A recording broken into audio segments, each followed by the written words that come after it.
Are you planning to let Donald Trump back on?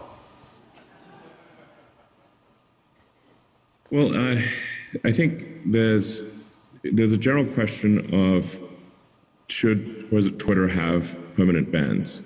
And I've talked with Jack Dorsey about this, and he and I are of the same mind, which is that permanent bans should be extremely rare and really reserved for people where they're trying to for accounts that are bots or spam scam accounts, where there's just no legitimacy to the account at all.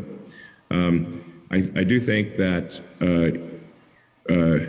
it was not correct to ban Donald Trump. I think that was a mistake because it alienated a large part of the country and did not ultimately result in Donald Trump not having a voice. He is now going to be on Truth Social, as will a large part of the right in the United States, and so I think this could end up being, frankly, worse than having a single forum where everyone can debate. I guess the answer is that I would reverse the perma ban. Obviously, I don't own Twitter yet, so this is not like a thing that will definitely happen, because what if I don't own Twitter? But my opinion, and Jack Dorsey, I want to be clear, shares this opinion, is that we should not have perma bans. Now that doesn't mean that somebody gets to say whatever they want to say. If they say something that is illegal or otherwise, just destructive to the world, then that there should be perhaps a timeout, a temporary suspension, or that particular tweet should be made invisible or have very limited traction. But I think perma bans just fundamentally undermine trust in Twitter as a town square where everyone can voice their opinion.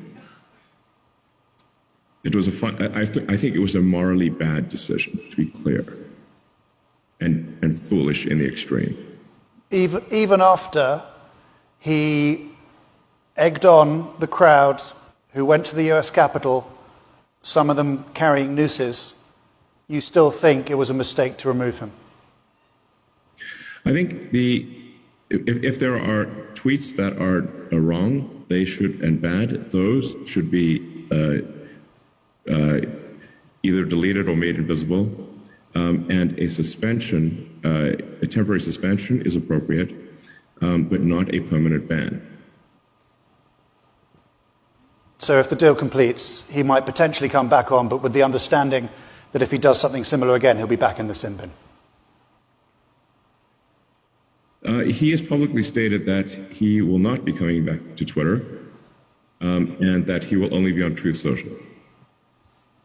And this is the point that I'm trying to make, which is perhaps not getting across, is that banning Trump from Twitter didn't end Trump's voice. It will amplify it among the right. And this is why it is morally wrong and flat out stupid